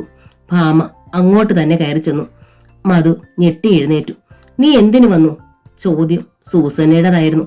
ഭാമ കയറി വന്നത് അവളും കണ്ടിരുന്നു. ഭാമ സൂസനെ ഒന്ന് നോക്കി. കഴിഞ്ഞ ദിവസം കണ്ട യാചനാഭാവമല്ല, അധികാരഭാവമാണിപ്പോൾ മുഖത്ത്. അത് അപകടമാണ്. ഈ ബന്ധം ഇനിയും മുമ്പോട്ട് പോയാൽ അറുത്തു മാറ്റാനാവാത്ത വിധം വഷളാകും, ഭാമ തീർച്ചപ്പെടുത്തി. ചോദിച്ചത് കേട്ടില്ലേ, ഇവിടെ എന്തിനു വന്നു എന്നു? സൂസന്നയുടെ ശബ്ദം ഉയർന്നു. ഇവിടെ അങ്ങ് താമസിക്കാനാ? അല്ല, ഭാമ പറഞ്ഞു. എന്റെ ഭർത്താവിനെ കൊണ്ടുപോകാനാ. ശരി, കൊണ്ടുപോ, കാണട്ടെ, സൂസന്ന പറഞ്ഞു. അവളുടെ മുഖത്തെ ദൃഢതയും ഭാമയെ തെല്ല് ഭയപ്പെടുത്തി. എങ്കിലും അവൾ അത് ഭാവിച്ചില്ല. മധുവേട്ട വരൂ. ഭാമ മധുവിന്റെ കയ്യിൽ കടന്നു പിടിച്ചു. നീ പൊയ്ക്കോളൂ ഭാമേ, മധു ഗൗരവത്തിൽ പറഞ്ഞു. ഞാൻ വന്നേക്കാം. ഇല്ല, ഞാൻ പോകില്ല. ഭാമ കഴിഞ്ഞ തവണ കാട്ടിയ പക്വതയും അടക്കവും ഇത്തവണ ഉണ്ടായിരുന്നില്ല. ശബ്ദം തെല്ലുറക്കെയായിരുന്നു താനും. നിങ്ങൾ എന്റെ കൂടെ വരണം. നിങ്ങളെ കാണാഞ്ഞ് നിങ്ങളുടെ അമ്മ വിഷമിക്കുന്നു, പെങ്ങൾ വിഷമിക്കുന്നു. പിന്നെ മറന്നിട്ടില്ലല്ലോ, നിങ്ങളുടെ ഭാര്യയാണ് ഞാൻ. നിങ്ങളില്ലാതെ ഞാൻ എങ്ങനെ കഴിയും? നോക്കൂ. സൂസന്ന മധുവിന് മുമ്പിലേക്ക് കയറി. ഇവിടെ നിന്ന് ശബ്ദമുണ്ടാക്കരുത്. ഇത് എന്റെ വീടാണ്. ഞാൻ സംസാരിക്കുന്നത് എന്റെ ഭർത്താവിനോടാണ്. ഭാമ അല്പം കൂടി ശബ്ദമുയർത്തി. ബുദ്ധിമുട്ടാണെങ്കിൽ ഞാൻ പോകാം, പക്ഷേ മധുവേട്ടനെയും കൊണ്ടേ പോകൂ. ഭർത്താവ് വരുമെങ്കിൽ വിളിച്ചു നീ കൊണ്ടുപോയിക്കോ. സൂസന്ന തെല്ല് പരിഹാസത്തോടെ വെല്ലുവിളിച്ചു. ഞാനിവിടെ കെട്ടിയിട്ടിട്ടില്ല. നിനക്ക് ഭാര്യയും മക്കളും ഇല്ലാത്ത ഒരുവനെ കിട്ടിയില്ലേ? ഭാമ കയർത്തു. കെട്ടാനും കെട്ടിയിടാനും ഒക്കെ മതി സംസാരിച്ചത്. സൂസന്ന കൂടുതൽ ആക്രോശത്തോടെ പറഞ്ഞു. ഭാമ മധുവിന്റെ മുഖത്തേക്ക് നോക്കി. ശബ്ദം കേട്ട് അയൽക്കാർ എത്തി നോക്കി തുടങ്ങിയിരുന്നു. സൂസന്നയ്ക്ക് അത് മനസ്സിലായി. മധുവിനും. അയാൾ ഭാമയുടെ നേരെ നോക്കി. നീ പൊയ്ക്കോ, മധു പറഞ്ഞു. ഇല്ല, ഞാൻ പോകില്ല, ഭാമ പറഞ്ഞു. വെറുതെ വാശി എടുക്കണ്ട, ഞാൻ ഓഫീസിൽ പോവുകയാണ്. പറയുക മാത്രമല്ല, മധു ധൃതിയിൽ അകത്ത് കയറി ഡ്രസ്സ് മാറ്റി ധരിച്ച് പുറത്തേക്കിറങ്ങി. സ്കൂട്ടർ എടുത്തുകൊണ്ട് അയാൾ പറഞ്ഞു. ഞാൻ വൈകുന്നേരം വരാം. ഭാമ കയറിയിരിക്കുമെന്ന് ഭയന്നതുപോലെ പെട്ടെന്ന് വണ്ടി സ്റ്റാർട്ടാക്കി അയാൾ ഗേറ്റ് കടന്ന് പാഞ്ഞുപോയി. ഭാമ സൂസന്നെ തറപ്പിച്ചൊന്ന് നോക്കി. സൂസന്ന ഒട്ടും കൂസില്ല. അവളുടെ മുഖത്ത് ഒരു ചിരി ഉണ്ടായിരുന്നു, വിജയത്തിന്റെ ചിരി. ഭാമയ്ക്കത് മനസ്സിലായി. അന്ന് തന്റെ ഒപ്പം വീട്ടിലേക്ക് പോന്നതിന് ശേഷം എന്തോ വലുതായി സംഭവിച്ചിട്ടുണ്ട്. അതാണ് അവിടെ നിന്ന് പോന്ന ആൾ തിരിച്ചെത്താഞ്ഞത്. മാത്രമല്ല, അന്ന് ഈ സ്ത്രീയുടെ മുഖത്ത് അസഹ്യമായ നൊമ്പരമായിരുന്നു. പക്ഷേ ഇന്ന് അല്പം ധാർഷ്ട്യവും പരിഹാസവുമാണ്. എവിടെയൊക്കെയോ മാറ്റങ്ങൾ. അത് കണ്ടെത്താതെ പ്രതിവിധി ചെയ്യാനാവില്ല. ഭാമ മടങ്ങി. വീട്ടിലെത്തിയ അവൾ അത്യധികം തളർച്ചയോടെ ഉമ്മറത്തിരുന്നു പോയി. ഉച്ചത്തിൽ കരയുന്ന നീനുവുമായി ജ്യോതി ഉമ്മറത്തേക്ക് വരുമ്പോഴാണ് ഭാമയുടെ ഇരിപ്പ് കാണുന്നത്. അമ്മേ! ജ്യോതി അകത്തേക്ക് നോക്കി വിളിച്ചു. കാർത്തി വരാന്തയിലേക്ക് വന്നു. നീ എവിടെ പോയതാ ഭാമേ, ഇത്ര രാവിലെ? കാർത്തി ദേഷ്യപ്പെട്ടു. ഭാമയുടെ മിഴികൾ നിറഞ്ഞു തൂവുകയായിരുന്നു. എന്താടി, എന്തുണ്ടായി? കാർത്തിക്ക് വെപ്രാളമായി. നീ എന്തിനാ കരയുന്നത്? ഇനി അങ്ങോളം കരയാനാണമ്മേ എന്റെ വിധി. ഈ കുഞ്ഞുങ്ങളെയും കൊണ്ട് ഞാൻ അന്ന് ചാകാൻ പോയതാണ്. ചത്താ മതിയായിരുന്നു. നീ കാര്യം പറയടി. ഭാമ ജ്യോതിയെ ദയനീയമായി ഒന്ന് നോക്കി. ഇവൾ നിൽക്കുമ്പോൾ ഞാൻ എങ്ങനെ പറയൂ ആ സത്യം? ഭാമേട്ടത്തിൽ പോയത് ഏട്ടനെ കാണാനല്ലേ? ജ്യോതി ചോദിച്ചു. ഭാമ അതേ എന്ന് തലയാട്ടി. എന്നിട്ട് ഏട്ടൻ എവിടെ? വന്നില്ല. എന്താടി അവൻ ഇങ്ങോട്ട് വരാത്തത്? വരാത്തത് അവിടെ നിൽക്കട്ടെ. ഏട്ടനെ ഏട്ടത്തിൽ പോയി കണ്ടത് എവിടെ വെച്ചാണ്? ജ്യോതി ചോദിച്ചു. അത് ഭാമ വീണ്ടും മടിച്ചു. എന്താ ഉണ്ടായെന്ന് പറ, കാർത്തിക് നിർബന്ധിച്ചു. നീ അവനെ കണ്ടത് എവിടെ വെച്ചാ? സൂസൻ എന്നൊരു സ്ത്രീയുടെ വീട്ടിൽ വെച്ച്, ഭാമ ഒറ്റ ശ്വാസത്തിൽ പറഞ്ഞു. ജ്യോതിയുടെ മുഖം ചുളിഞ്ഞുപോയി. സൂസൻ എന്ന സ്ത്രീയോ? എന്താടി നീ പറയുന്നത്? എന്റെ മോൻ അത്തരക്കാരനല്ല. നിന്നെ കെട്ടുന്നത് വരെ ഒരു പെണ്ണിന്റെ മുഖത്ത് അവൻ നോക്കിയിട്ടില്ല, അറിയാവോ? കാർത്തിക്ക് ദേഷ്യവും സങ്കടവും ഉണ്ടായി. കഴിഞ്ഞ ദിവസം ഭാമേട്ടത്തി ഏട്ടനെ കൂട്ടിക്കൊണ്ടുവന്നതും അവിടെ നിന്നാണോ? അതെ. എന്നിട്ട് എന്തുകൊണ്ട് പറഞ്ഞില്ല? അത് ഭാമ വിങ്ങിപ്പൊട്ടി. ഒരു തെറ്റ് ക്ഷമിക്കാമെന്ന് കരുതി. പക്ഷെ ഇപ്പോഴെന്താ ഏട്ടൻ വരാഞ്ഞത്? ഓഫീസിലേക്ക് പോയി. വൈകുന്നേരം വരാമെന്ന് പറഞ്ഞു. വൈകുന്നേരം മധുവേട്ടൻ ഇങ്ങോട്ട് വരുമെന്ന് ഏട്ടത്തി വിശ്വസിക്കുന്നുണ്ടോ? ഇല്ലെന്ന് ഭാമ തലയാട്ടി. അകത്തുനിന്ന് ഇറങ്ങി വന്ന അനുവിനെയും ജ്യോതിയുടെ കയ്യിൽ നിന്ന് നീനുവിനെയും ചേർത്ത് പിടിച്ചുകൊണ്ട് ഭാമ പൊട്ടിക്കരഞ്ഞു. ഭാമ പറഞ്ഞ സത്യം ഉൾക്കൊള്ളാനാവാതെ മിഴിച്ചിരിക്കുകയാണ് കാർത്തി. മധു ഇവിടെ അന്തി ഉറങ്ങാത്ത ദിവസങ്ങൾ പലതാണ്. അന്നൊക്കെ അവൻ മറ്റൊരു സ്ത്രീയുടെ കൂടെ ആയിരുന്നെന്നോ? അവർക്ക് വിശ്വസിക്കാൻ കഴിഞ്ഞില്ല. കാർത്തി അത്യുത്കണ്ഠയോടെ കാത്തിരുന്നു വൈകുന്നേരം മധു വരാൻ. പക്ഷേ അയാൾ രാത്രി ഏറെ ഇരുട്ടിയിട്ട് വന്നില്ല. ഭാമ വല്ലാതെ തളർന്നുപോയി. ജ്യോതിയും കാർത്തിയും പരസ്പരം നോക്കി. പിറ്റേന്നും അതിന്റെ പിറ്റേന്നും മധു വന്നില്ല. ഭാമയ്ക്ക് മനസ്സിലായി, അന്ന് സൂസന്നെ തോൽപ്പിച്ച് താൻ മധുവേട്ടനെ കൊണ്ടുപോന്നു. ഇപ്പോൾ അവൾ തന്റെ മേൽ വിജയം നേടുന്നു. 4-ാം ദിവസം മരിച്ച വീടിന്റെ പ്രതിനിധിയാണ് ചെറിയടത്ത്. അടുക്കളയിൽ വെപ്പില്ല, വെച്ചാലും കഴിക്കാൻ ആർക്കും വിശപ്പില്ല. ഭാമയുടെ ഇരിപ്പും സങ്കടവും കണ്ടപ്പോൾ കാർത്തി ദേഷ്യത്തോടെ പറഞ്ഞു. നീയാ ട്രെയിനിനടിയിൽ തല വെക്കാൻ പോയതാ എല്ലാറ്റിനും കാരണം. അമ്മ എന്തിനാണ് ഭാമേട്ടത്തെ പറയുന്നത്? ജ്യോതി ചോദിച്ചു. ഒരവസരം കിട്ടാൻ കാത്തിരിക്കുകയായിരുന്നു മധുവേട്ടൻ, അത്ര തന്നെ. എനിക്കിപ്പോൾ എന്റെ മോനെ നഷ്ടപ്പെട്ടില്ലേ. ചാകുമ്പോൾ വായ്ക്കരി ഇടാനും ചിതയ്ക്ക് തീ കൊളുത്താനും ജനിച്ച ഏക മകനാണവൻ. അവനില്ലാതെ ഞാൻ എന്തിനാ ഇവിടെ ഇങ്ങനെ താമസിക്കുന്നേ? കാർത്തി സങ്കടം കൊണ്ട് മൂക്കും കണ്ണും തുടച്ചു. അത് തന്നെ എന്റെയും ചോദ്യം. ഏട്ടനില്ലാതെ നമ്മൾ എന്തിനാ ഇവിടെ കഴിയുന്നത്? ജ്യോതിയും ചോദിച്ചു. എന്താടി നീ പറഞ്ഞു വരുന്നത്? നമ്മൾ താമസിക്കേണ്ടത് ഏട്ടനുള്ളിടത്താണെന്ന് ജ്യോതി പറഞ്ഞു. അവൻ ഏതോ പെണ്ണുമ്പുള്ളയുടെ വീട്ടിലാണല്ലോ അല്ലോടി ഇവള് പറഞ്ഞത്. അതിന് നമുക്കെന്താ? ഏട്ടൻ ഭാമേട്ടത്തിയുടെ കൂടെ താമസിച്ചപ്പോൾ നമ്മളും കൂടെ താമസിച്ചില്ലേ? ഏട്ടൻ മറ്റൊരുത്തിയുടെ കൂടെയാണ് താമസിക്കുന്നതെങ്കിൽ നമ്മളും ആ കൂടെ താമസിക്കണം, അല്ലാതെന്താ? കാർത്തി മിഴിച്ചിരുന്നു. ഭാമയും അമ്പരപ്പോടെ ജ്യോതിയെ നോക്കി. ജ്യോതി ഇരുവരെയും ശ്രദ്ധിച്ചില്ല. തന്റേതായ ഡ്രസ്സുകളും ബുക്കുകളും ഒക്കെ പെറുക്കി ഒരു ബാഗിനുള്ളിലാക്കി. എന്നിട്ട് ബാഗും തൂക്കി ഇറങ്ങി. അമ്മ വരുന്നുണ്ടോ? ഞാൻ പോവാ. എവിടെ? ഞാൻ പറഞ്ഞില്ലേ ഏട്ടന്റെ അടുത്തേക്ക്. എനിക്ക് ഫീസ് വേണം, വണ്ടിക്കൂലി വേണം. ഇവിടെ നിങ്ങളുടെ രണ്ടുപേരുടെ കയ്യിലും അതില്ല. അപ്പോൾ പിന്നെ പോയല്ലേ പറ്റൂ. ജ്യോതി അക്ഷോഫിയായി പറഞ്ഞുകൊണ്ട് പുറത്തേക്ക് നടന്നു കഴിഞ്ഞു. നിൽക്കടി, ഞാനും വരുന്നു, കാർത്തി വിളിച്ചു പറഞ്ഞു. നിമിഷം കൊണ്ടവർ തന്റെ ഡ്രസ്സുകൾ ഒരു സഞ്ചിക്കുള്ളിലാക്കി ജ്യോതിയുടെ കൂടെ ഇറങ്ങി. അപ്പോൾ ഞാനോ? ഭാമ അന്താളിപ്പോടെ ചോദിച്ചു. ഭാമേട്ടത്തിക്ക് എന്താ കുറ്റം? ഒന്നുകിൽ ഇവിടെ കഴിയാം, അല്ലെങ്കിൽ സ്വന്തം വീടല്ലേ ഉള്ളത്. മധുവേട്ടനില്ലെങ്കിൽ ഒരു ഗതിയുമില്ലാത്ത രണ്ടു പ്രേതങ്ങൾ ഞങ്ങൾ മാത്രമാണ്. ഭാമ സ്തംഭിച്ചു നിൽക്കെ ജ്യോതി വഴിയിലേക്ക് നടന്നു. ഒപ്പം കാർത്തിയും. നല്ല ചൂടും മയവും ഉള്ള ദോശ പ്ലേറ്റിലേക്ക് എടുത്തിട്ട് സൂസന്ന കായം മണക്കുന്ന സാമ്പാറും നന്നായി അരച്ച് കടുക് താളിച്ച ചട്നിയും. അതീവ രുചികരമായി തോന്നി മധുവിന്. കുളി കഴിഞ്ഞിരുന്നു സൂസന്ന. വൃത്തിയുള്ള ഇസ്തിരിയിട്ട ഹൗസ് കോട്ട് വേഷം. അടുത്ത് ചേർന്ന് നിന്ന് വിളമ്പുമ്പോൾ അവളുടെ ഉടലിൽ നിന്നൊരു പ്രത്യേക സുഗന്ധം പരക്കുന്നുണ്ടെന്ന് തോന്നി മധുവിന്. 2 ദോശ കൂടി സൂസന്നെ എടുത്ത് പ്ലേറ്റിലേക്ക് ഇടാനൊരുങ്ങി. മതി സൂസന്നെ, മധു വിലക്കി. അത് പറ്റില്ല, ഇതൂടെ കഴിച്ചേ തീരൂ. സ്നേഹത്തിന്റെ ആ അധികാരഭാവം കണ്ടുകൊണ്ടാണ് ജ്യോതി കടന്നു വന്നത്. പിന്നാലെ കാർത്തിയും. മധു ശക്തമായി വിളറിപ്പോയി. രാവിലെ ആയിരുന്നിട്ടും അയാളുടെ ദേഹം വെട്ടി വിയർത്തു. സൂസന്ന അമ്പരപ്പോടെ ജ്യോതിയെയും കാർത്തിയെ നോക്കി. അവരുടെ കയ്യിലുള്ള ബാഗുകളും കെട്ടുകളും നോക്കി. ഒന്നും മനസ്സിലാകാതെ മധുവിനെ ശ്രദ്ധിച്ചു. ആരാ മധു ഇവർ? മധുവിന്റെ ഭാവമാറ്റം സൂസന്നെ വല്ലാതെ അമ്പരപ്പിച്ചു.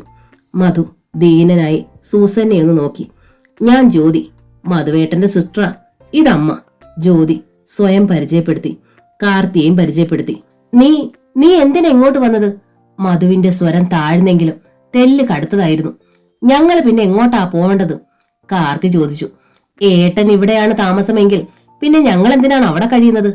ഞങ്ങൾക്ക് ആരാണ് ചെലവിന് തരാനുള്ളത്? എനിക്കാണെങ്കിൽ ബുക്കും പുസ്തകവും ഒക്കെ വേണം. ദിവസവും വണ്ടിക്കൂലിയും വേണം. അവിടെ നിന്നാൽ ഇതൊക്കെ ആരാ തരുന്നേ? ഭാമേച്ചിയുടെ കയ്യിൽ 10 പൈസ എടുക്കാനില്ല. അതുകൊണ്ട് ഏട്ടൻ താമസിക്കുന്നിടത്ത് തന്നെ ഞങ്ങളും താമസിക്കാന്ന് വെച്ചു. മധു ഞെട്ടിപ്പോയി. സൂസനെയും. ഇവർ ഇവിടെ താമസിക്കുന്നെന്നോ? എന്തിന്? എന്താടി നീ പറഞ്ഞത്? ഇവിടെ താമസിക്കാനോ? മധു ഞെട്ടലിൽ നിന്ന് വിമുക്തി നേടാതെ തന്നെ ചോദിച്ചു. അതെന്താടാ, ഞങ്ങൾ വന്നത് നിനക്ക് ഇഷ്ടപ്പെട്ടില്ലേ? കാർത്തി ചോദിച്ചു. മധു സൂസനെ നോക്കി. സൂസന്നെ തിരിച്ചു. നിന്നെ 10 മാസം ചുമന്ന് പെറ്റതാടായി ഞാൻ. 5 പെൺമക്കളുടെ ഇടയിൽ നിന്നെ ഞാൻ നെയ്യും പാലും തന്നാടാ വളർത്തിയത്. നിന്റെ അച്ഛനോ പോയി. എനിക്കിനി പിന്നെ ആരാടാ ഉള്ളത്? ഈ പെണ്ണിനും. കാർത്തി കണ്ണീർ തുടച്ചു. മൂക്ക് വിഴിഞ്ഞു. വരുന്ന വഴിക്ക് ജ്യോതി കൊടുത്ത സ്റ്റഡി ക്ലാസ് കാർത്തിക്ക് ശരിക്ക് ഏറ്റിട്ടുണ്ട്. മധു നിസ്സഹായതയോടെ നോക്കി. പിന്നെ തന്റെ എച്ചിൽ പറ്റിയ കൈ കഴുകി. എന്നിട്ട് പറഞ്ഞു, അമ്മ വാ പോകാം. എങ്ങോട്ട്? നമ്മുടെ വീട്ടിലേക്ക്. എന്നെ ഈ പെണ്ണിനെ അങ്ങോട്ട് തള്ളിയിട്ട് നിനക്ക് തിരിച്ചു പോരാനാ അല്ലേടാ? കാർത്തി ചീറി. അതാ ഉദ്ദേശമെങ്കില് നീ പോരുന്ന കൂടെ ഞങ്ങളും പോരും. അമ്മ വെറുതെ അതും ഇതും പറയണ്ട. എന്നാല് എന്റെ തലയെ തൊട്ട് സത്യം ചെയ്യടാ, ഇനി മേലിൽ ഇങ്ങോട്ട് വരത്തില്ലെന്നു. അയ്യോ. സൂസന്ന ആന്തലോടെ നോക്കി.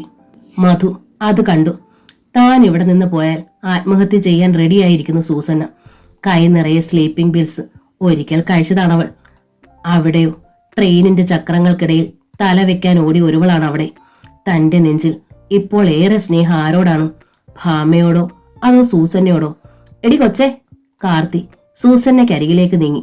നീ പ്രസവിച്ചതാണോടി? സൂസന്ന തലയാട്ടി. ആണോ പെണ്ണോ? ഒരാൺകുട്ടി. അവൻ നിന്റെ അരികിന്ന് പോയാൽ നിനക്ക് വല്ല ദണ്ഡമുണ്ടോ? അവനെ കാണാണ്ട് നിനക്ക് ഉറങ്ങാൻ പറ്റുമോ? എന്റെ അഭിമോൻ. സൂസന്നയുടെ കണ്ണുകൾ തുളുമ്പിപ്പോയി. ദാ അത് തന്നെ എനിക്കും. എന്റെ മോനെ കാണാണ്ട് എനിക്ക് ഉറക്കം വരത്തില്ല. കാർത്തി തറപ്പിച്ചു പറഞ്ഞു. അവൻ എവിടെ നിൽക്കുന്നു അവിടെ നിൽക്കും ഈ ഞാനും എന്റെ ഈ പെണ്ണും. മധു, സൂസന്ന ശബ്ദം താഴ്ത്തി വിളിച്ചു. വരൂ. സൂസന്ന അകത്തേക്ക് നീങ്ങി. മധുവിന്റെ വേർപാട് സൂസന്നയ്ക്ക് ചിന്തിക്കാൻ പോലും കഴിഞ്ഞില്ല. കഴിഞ്ഞ ദിവസം ഭാമ വന്നു. വൈകുന്നേരം വീട്ടിലേക്ക് വരാമെന്ന് ഭാമയോട് പറഞ്ഞു വിട്ടു. എന്നിട്ട് ഓഫീസിലേക്ക് പോയി. തീക്കുള്ളിലാണ് താൻ സന്ധ്യ വരെ കഴിച്ചു കൂട്ടിയത്. മധു അങ്ങോട്ട് പോയാലോ? പിന്നെ എന്തു ചെയ്യും എന്ന ഓർമ്മ തന്നെ ഭ്രാന്താവസ്ഥയാണ്. വൈകുന്നത് വരെ മുൻവശത്ത് തന്നെ കഴിച്ചുകൂട്ടി. മധു അങ്ങോട്ട് പോകാതെ തിരികെ തന്റെ അടുത്തേക്ക് വന്നപ്പോൾ തന്നെ സൂസന്നയ്ക്ക് ആത്മവിശ്വാസമായി. താലികെട്ടിയ ഭാര്യയാണ് ഭാമ. 2 കുഞ്ഞുങ്ങളെ പ്രസവിച്ച അമ്മ. അവളാണ് വന്നു വിളിച്ചത്. പക്ഷേ എന്നിട്ടും ആൾ തന്റെ അടുത്തേക്ക് വന്നിരിക്കുന്നു. സൂസന്ന ആഹ്ലാദം കൊണ്ട് തുള്ളിച്ചാടി. പിറ്റേന്നു തന്റെ അടുത്തേക്ക് തന്നെ വന്നതോടെ സൂസന്നയ്ക്ക് തീർച്ചയായി മധുവിന് ഭാമയേക്കാൾ ആവശ്യം തന്നെയാണ്. ആ മനോഭാവം അങ്ങനെ തന്നെ നിർത്തണം. ജാതിയും മതവും വേറെയാണ്. അയാൾ തന്നെ മിന്നി കെട്ടിയിട്ടില്ല. താൻ വിധവയും. നിലവിൽ അയാൾ മറ്റൊരു സ്ത്രീയുടെ ഭർത്താവാണ്. നിയമപരമായി ഒരു സാധ്യതയുമില്ലാത്ത ബന്ധം. ശരിക്കും പറഞ്ഞാൽ അവിഹിതം. ആ സ്ത്രീ ശരിക്കൊന്ന് പരാതിപ്പെട്ടാൽ തന്റെയും മധുവിന്റെയും ബന്ധം നിൽക്കും എന്നു മാത്രമല്ല, ഒരുപക്ഷെ ഈ ജോലി വരെ നഷ്ടപ്പെടാം. എന്നാലും പക്ഷെ ഇനി അയാളുടെ കൂട്ടില്ലാതെ വയ്യ. ഒരുപാട് വർഷങ്ങളായി മനസ്സിനെ പിടിച്ചടക്കി തന്നെ കഴിഞ്ഞിരുന്ന തന്നെ കുത്തി ഉണർത്തി മോഹിപ്പിച്ച മനുഷ്യനാണ്. ഇനി ഈ മനുഷ്യനില്ലാതെ മുമ്പോട്ട് വയ്യ. മകൻ പോലും തന്നെ ഉപേക്ഷിച്ച സ്ഥിതിക്ക് മറ്റാരുണ്ടിനി തനിക്ക് കൂട്ട്? ഇയാളല്ലാതെ. ആ ഒരു നിലപാടിലായിരുന്നു സൂസന്ന. ഇപ്പോഴിതാ വന്നിരിക്കുന്നു അമ്മയും പെങ്ങളും. ഭാര്യയ്ക്ക് മുമ്പിൽ കാണിച്ച ആ തന്റെ ഇടം ഇപ്പോൾ മധുവിൽ കാണുന്നില്ലെന്ന് സൂസന്നയ്ക്ക് തോന്നി. അമ്മയുടെയും പെങ്ങളുടെയും കൂടെ ഇറങ്ങിപ്പോയാലോ? ഇവിടെ പ്രവർത്തിക്കേണ്ടത് മധുവല്ല, താനാണ്. ഇത് തന്റെ നിലനിൽപ്പിന്റെ പ്രശ്നമാണ്, ജീവിതമാണ്. അകത്തെ മുറിയിൽ തന്റെ മുമ്പിൽ നിൽക്കുന്ന മധുവിനെ സൂസന്ന നോക്കി. മധു എന്ത് തീരുമാനിച്ചു? സൂസന്ന മെല്ലെ ചോദിച്ചു. അമ്മ എന്നെ കാണാതെ വിഷമിക്കും സൂസന്നെ, മധു പറഞ്ഞു. ഭാമയ്ക്ക് വിഷമമില്ലെന്നാണോ? അത് മധു ഒന്നും മടിച്ചു. മധു കൂടെ ചെല്ലാൻ അമ്മയും പെങ്ങളും ആവശ്യപ്പെട്ടില്ലല്ലോ. അവരിവിടെ താമസിക്കുകയാണെന്നല്ലേ പറഞ്ഞത്? അത് പക്ഷേ എന്താ? അതൊന്നും നടപ്പില്ല. ഞാൻ അവരെയും കൂട്ടി പോകുന്നു. ഇടയ്ക്ക് വരാം. ഇല്ല, സൂസന്നയുടെ ശബ്ദമുയർന്നു. ഞാനത് സമ്മതിക്കില്ല. മധു ഇവിടെ വേണം, എന്നും എപ്പോഴും. പക്ഷേ ഒരു പക്ഷേയില്ല. മധുവിന്റെ അമ്മയും പെങ്ങളും ഇവിടെ താമസിക്കുന്നു നമ്മളോടൊപ്പം. സൂസന്നെ, അത് ശരിയാവില്ല. എന്തുകൊണ്ട്? ഒന്നാമത് സ്വന്തം വീടിട്ടിട്ട് ഇവിടെ എല്ലാരും കൂടി താമസിക്കാന്ന് വെച്ചാൽ എന്താ കുഴപ്പം? ആ ജിമ്മിയും കൂട്ടരും അറിഞ്ഞാൽ അടങ്ങിയിരിക്കുമെന്നാണോ? ആരെന്ത് ചെയ്താലും എനിക്ക് പ്രശ്നമില്ല. ഇതെന്റെ വീടാണ്. എന്റെ ഭർത്താവും ഞാനും കൂടി പണി കഴിപ്പിച്ച വീട്. ഇവിടെ വന്ന് പ്രശ്നമുണ്ടാക്കാൻ ഒരാൾക്കും അവകാശമില്ല. അതറിയോ മധുവിന്? എന്നാലും വേണ്ട സൂസന്നെ, ഞാൻ അമ്മയും ജ്യോതിയും കൂട്ടി മടങ്ങുകയാണ്. നോ, ഞാനത് സമ്മതിക്കില്ല, സമ്മതിക്കില്ല, സൂസന്ന ഉറച്ച സ്വരത്തിൽ പറഞ്ഞു. എന്നിട്ട് മധു ഇനി എന്തെങ്കിലും തടസ്സം പറഞ്ഞെങ്കിലോ എന്ന് കരുതി സൂസന്ന തന്നെ ഹാളിന്റെ വാതുക്കലേക്ക് വന്നു. വരൂ അമ്മച്ചി. സൂസന്ന കാർത്തിയുടെ തോളത്ത് പിടിച്ചു. കയ്യിലിരുന്ന ബാഗും വാങ്ങിച്ചു. ജ്യോതിയും വരൂ, അകത്തേക്ക് വരൂ. കാർത്തിയും ജ്യോതിയും അമ്പരന്നു. എനിക്ക് എന്റെ മകനെ കാണാത്തതിന്റെ വിഷമം എന്തെന്നറിയാം അമ്മച്ചി. അമ്മച്ചിയുടെ മകനെ കണ്ടു തന്നെ അമ്മച്ചി കഴിയണം. ഞാൻ അതിനൊരു തടസ്സമല്ല. ഇവിടെ ഞാനും മധുവും മാത്രമേ ഉള്ളൂ. നിങ്ങൾ കൂടി ഒപ്പമുണ്ടായാൽ ഇവിടെ കൂടുതൽ ശബ്ദങ്ങളും ചലനങ്ങളും ഉണ്ടാകുമല്ലോ. കാർത്തിയും ജ്യോതിയും സ്തംഭിച്ചു നിന്നു. സൂസന്ന ഇരുവരുടെയും ബാഗുകൾ കയ്യിലെടുത്തു. ഇരുവരെയും അകത്തേക്ക് നയിച്ചു. ഒരു റൂമിലെത്തിച്ചു. ഈ റൂമിൽ അമ്മച്ചിക്കും ജ്യോതിക്കും കഴിയാം, സൂസന്ന പറഞ്ഞു. ഇരുവരും അവിശ്വസനീയതയോടെ നിന്നു. നിങ്ങൾ രണ്ടാളും രാവിലെ ആഹാരം കഴിച്ചതാണോ? സൂസന്ന ചോദിച്ചു. അല്ല, ജ്യോതി പറഞ്ഞു. ഞാനിപ്പോൾ ദോശ ഉണ്ടാക്കി തരാം. സൂസന്ന ധൃതിയിൽ കിച്ചണിലേക്ക് നീങ്ങി. സൂസന്നയ്ക്കും മധുവിനും വേണ്ടി മാത്രമേ ദോശ ഉണ്ടാക്കിയിരുന്നുള്ളൂ. ബാക്കി മാവ് ഫ്രിഡ്ജിൽ വെച്ചിരുന്നു. സൂസന്ന അതെടുത്തു ധൃതിയിൽ ദോശ ഉണ്ടാക്കാനുള്ള ശ്രമത്തിലായി. ജ്യോതിയും കാർത്തിയും ആകെ സ്തംഭിച്ചിരിക്കുകയാണ്. ബാഗുകളിൽ തുണിത്തരങ്ങളും പുസ്തകങ്ങളും ഒക്കെയായി മധുവേട്ടന്റെ കൂടെ താമസിക്കാൻ വന്നിരിക്കുന്നു എന്ന് ജ്യോതിയുടെ ഒരടവായിരുന്നു. അങ്ങനെ ഒരു നീക്കവും നിർബന്ധവും തങ്ങളുടെ ഭാഗത്തു നിന്നുണ്ടായാൽ തീർച്ച മധു തിരികെ പോരും. അതായിരുന്നു പ്ലാൻ. പക്ഷേ ഇതാ ഈ സ്ത്രീ തങ്ങളെ ഇവിടെ പൂട്ടിയിരിക്കുന്നു. കഷ്ടം. ഇനിയിപ്പൊ എന്തു ചെയ്യും? അപ്പോൾ നമ്മളെ രണ്ടാളെ ഇവിടെ താമസിപ്പിക്കാനാ പ്ലാൻ? ജ്യോതി ചോദിച്ചു. അതേടി, കാർത്തി പറഞ്ഞു. എങ്ങനെ ഊരിപ്പോകും? നമുക്ക് പറ്റുന്നില്ല. ചുമ്മാതല്ല അവൻ ഇവിടെ വീണുപോയത്, കാർത്തി പറഞ്ഞു. വാമേ, നമുക്ക് പോകാം, ജ്യോതി പറഞ്ഞു. ഏട്ടൻ ഇവിടെ കഴിയുന്നത് പോലെ നാണം കെട്ട് എനിക്ക് പറ്റില്ല. ഞാൻ വരുന്നില്ല, കാർത്തി പറഞ്ഞു. ഞാൻ എന്റെ മകനെയും കൊണ്ടേ പോകുന്നുള്ളൂ. നനഞ്ഞിറങ്ങിയില്ലേടി, ഇനി നല്ലവണ്ണം അങ്ങ് കുളിച്ചു കയറാം. ജ്യോതി അമ്പരന്നു. നീ ഞാൻ പറയുന്നത് കേട്ടാ മതി, കാർത്തി പറഞ്ഞു. സൂസന്ന വാതുക്കലെത്തി. ദോശ റെഡി ആയിട്ടുണ്ടമ്മേ, വന്നോളൂ. സൂസന്ന ക്ഷണിച്ചു. ജ്യോതിയും വന്നോളൂ. നീ വാടി, കാർത്തി ജ്യോതിയുടെ കയ്യിൽ പിടിച്ചു. എന്നിട്ട് ഡൈനിങ് റൂമിലേക്ക് കടന്നു. ഇരുവരും ഇരുന്നു. സൂസന്ന ദോശ കഴിച്ചിരുന്നില്ല. പക്ഷേ അവൾ കഴിച്ചോ ഇല്ലയോ എന്ന് ഇരുവരും ചോദിച്ചതുമില്ല. ഒന്നാം തരം ദോശ, കാർത്തി പറഞ്ഞു. സാമ്പാറും ചട്നിയും ഇഷ്ടം പോലെ കോരി ഒഴിച്ചു തിന്നു. നീ നല്ല കൈപ്പുണ്യമുള്ള വെണ്ണ, നല്ല രുചി. ജ്യോതിയുടെ പാത്രത്തിലേക്ക് വീണ്ടും വീണ്ടും കാർത്തി പെറുക്കിയിട്ടു. പാത്രത്തിലുള്ള ബാക്കി തന്റെ പ്ലേറ്റിൽ ഇട്ടു. മിച്ചം കറിയും ഒഴിച്ചു. മതി മോളെ, ഇനി ഒട്ടും പറ്റില്ല, കാർത്തി എഴുന്നേറ്റു. ജ്യോതിയും. ഇരുവരും കൈ കഴുകി മുറിയിലേക്ക് പോന്നു. എച്ചിൽ പാത്രം കഴുകിയതുമില്ല. സൂസന്നയ്ക്കുള്ളതുകൂടി എച്ചിലാക്കുകയും ചെയ്തു. സൂസന്ന ആവശ്യത്തിന് മാത്രം ഉണ്ടാക്കുകയും കഴിക്കുകയും എല്ലാം വൃത്തിയായി സൂക്ഷിക്കുകയും ചെയ്യുന്ന കൂട്ടത്തിലാണ്. ടേബിളിന്റെ പുറത്തേക്ക് നോക്കിയ സൂസന്നയുടെ മുഖം ഒന്ന് ചുളിഞ്ഞു. ഓഫീസിലേക്ക് പോകുന്ന വേഷത്തിൽ ഇറങ്ങി വന്ന മധുവും കണ്ടു സൂസന്നയുടെ ചുളിഞ്ഞ മുഖം. അയാൾ കണ്ടതായി ഭാവിച്ചില്ല. മധു ഓഫീസിൽ പോകുന്ന വേഷത്തിൽ വന്നപ്പോൾ ജ്യോതി ഇറങ്ങി വന്നു. പുറകെ കാർത്തിയും. എടാ, ഇവൾക്കൊരു1000 രൂപ വേണമെന്നും പറഞ്ഞ് 2-3 ദിവസമായി കരച്ചിലും പറച്ചിലും. ഞാൻ ആരോടാ പറയാ? ഏതാണ്ട് പുസ്തകങ്ങൾ മേടിക്കാനാ, ട്യൂഷൻ ഫീസ് കൊടുക്കാനോ ഒക്കെയാ. കാശില്ലാണ്ട് അവൾ എന്തോ ചെയ്യും? അവൾക്ക് കാശ് കൊടുക്കടാ. എന്റെ കയ്യിലില്ല, മധു പറഞ്ഞു. നിന്റെ കയ്യിലില്ലേ? പിന്നെ ശമ്പളം കിട്ടിയ രൂപ എന്തിയടാ? കാർത്തി ചോദിച്ചു. കാശില്ലേ, ഞാൻ പഠിത്തം നിർത്തിയേക്കാം. എന്നാ പോരെ, ജ്യോതി കെറിയിച്ചു. എന്റെ കയ്യിലില്ലെന്ന് പറഞ്ഞില്ലേ? ശമ്പളം കിട്ടിയിട്ട് നാള് കുറയായി. ഇപ്പോഴും പണം പണം. മധു ഇറങ്ങിപ്പോയി. എന്റെ മോളെ, ഇവൻ ഇങ്ങനെ ചെയ്താൽ പിന്നെ എന്താ ചെയ്യുക? പെണ്ണിന്റെ പഠിത്തം നിർത്താൻ പറ്റുമോ? കാർത്തി സൂസന്നയോട് ചോദിച്ചു. സൂസന്ന ഒന്നാലോചിച്ചു. അകത്ത് പോയി 1000 രൂപ എടുത്തുകൊണ്ട് വന്നു. ജ്യോതി പഠിത്തം നിർത്തണ്ട, ഇതാ രൂപ. സൂസന്ന പണം നീട്ടി. കാർത്തി ആ പണം വാങ്ങി ജ്യോതിയെ ഏൽപ്പിച്ചു. എന്താന്ന് വെച്ചാ പോയി വാങ്ങിക്ക്. മധു പോയ പുറകെ ജ്യോതി ഒരുങ്ങി ഇറങ്ങി കോളേജിലേക്ക്. അവൾ നേരത്തെ ഇറങ്ങി. ആദ്യം പോയത് ചെറിയിടത്തേക്ക്. ഭാമ. അവർ ഇരുവരും പോയതോടെ ആകെ തളർന്നു ഉമ്മർത്ത് തന്നെ കുഞ്ഞുങ്ങളുമായി കഴിയുകയായിരുന്നു. അപ്പോഴാണ് ജ്യോതിയുടെ വരവ്. പ്രതീക്ഷിച്ചതിനേക്കാൾ വിജയമായിരുന്നു ഭാമേട്ടത്തി ഞങ്ങളുടെ പുറപ്പാട്. ജ്യോതിക്ക് സന്തോഷമായിരുന്നു. എന്താ ജ്യോതി? ജ്യോതി നടന്നതൊക്കെ വിശദീകരിച്ചു പറഞ്ഞു. എന്നിട്ട് അവൾ 1000 രൂപ എടുത്ത് നൽകി. ഇതെവിടുന്നാണ് ജ്യോതി ഈ പണം?